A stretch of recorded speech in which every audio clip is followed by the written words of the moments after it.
हवेली का शापित कमरा।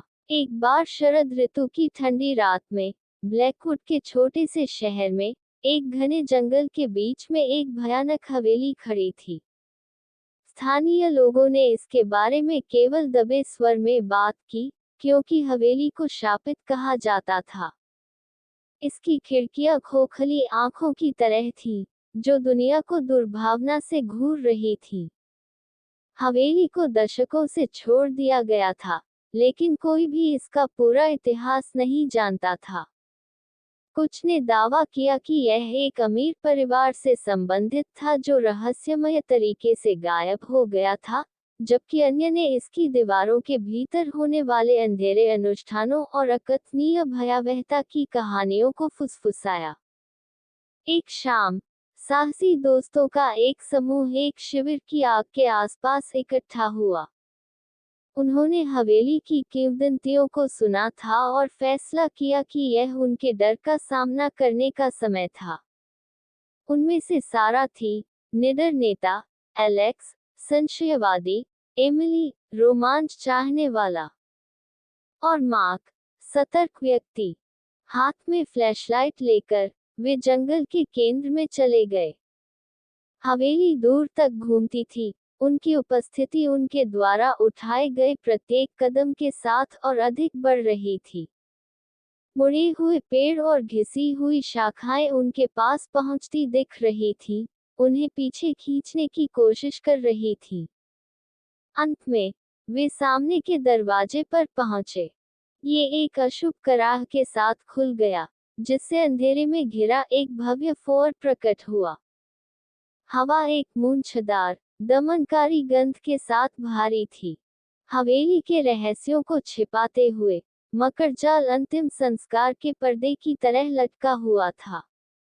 उन्होंने सावधानी पूर्वक एक के बाद एक कमरे की खोज की, हर एक पिछले की तुलना में अधिक जर्जर हो गया। फर्नीचर धूल भरी चादरों में ढका हुआ था, और लंबे समय से भूले हुए पूर्वजों के फीके चित्र उन्हें खोखली आंखों से देख रहे थे। दीवारें फुसफुसाती हुई लग रही थीं, उनके रहस्य बस पहुंच से बाहर थे। जैसे ही वे भव्य सीढ़ी पर चढ़े, वे दूसरों के विपरीत एक दरवाजे पर आए। ये एक कोने में छिपा हुआ था, जो एक पुराने टेपेस्ट्री के पीछे छिपा हुआ था। कांपते हाथों के साथ, सारा ने एक छोटे, खिड़की रहित कक्ष को प्रकट करने के लिए इसे खोल दिया। इसके केंद्र में एक अलंकृत दर्पण खड़ा था, इसकी सतह एक तैलीय चमक में ढकी हुई थी। एमिली, दर्पण के अजीब आकर्षण से आकर्षित होकर, सावधानी से उसके पास पहुंची। उसका प्रतिबिंब पीछे मुड़कर देखा, लेकिन कुछ गड़बड़ थी। उसके प्रतिबिंब की मुस्कान एक भयावह मुस्कान में बदल गई, और उसकी आंखें दुर्भावना से चमक उठी। उसने पीछे हटने की कोशिश की, लेकिन एक अनदेखी ताकत ने उसे पकड़ लिया। एमिली के प्रतिबिंब को दर्पण में खींचते हुए देखते हुए समूह में घबराहट फैल गई। वह चिल्लाई, उसकी आवाज हवेली में गूंज रही थी, और फिर वह चली गई थी। कमरा सन्नाटे में गिर गया, केवल समूह की उन्मत्त सांस लेने से टूट गया। वे शापित दर्पण को देखते रहे, उनके चेहरे आतंक और अविश्वास से भरे हुए थे। अपने दोस्त को बचाने के लिए दृढ़ संकल्पित, तीन शेष साहसी सुराग की तलाश में हवेली के माध्यम से भाग गए।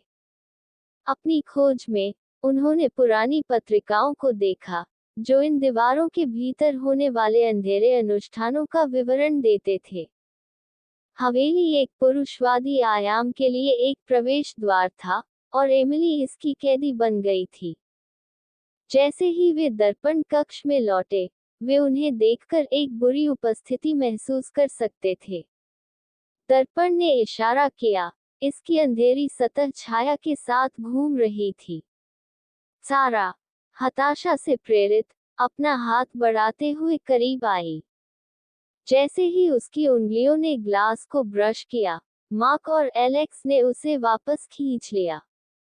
एक अंतिम, हाड़ कंपा देने वाली चीख के साथ, दर्पण 1000 टुकड़ों में बिखर गया।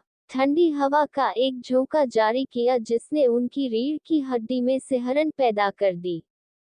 एमिली चली गई थी। उसकी किस्मत शापित दर्पण के भीतर बंद हो गई थी। उनके द्वारा देखी गई भयावहता से भयभीत और प्रेतवाधित, तीनों दोस्त हवेली से भाग गए, कभी वापस नहीं आए।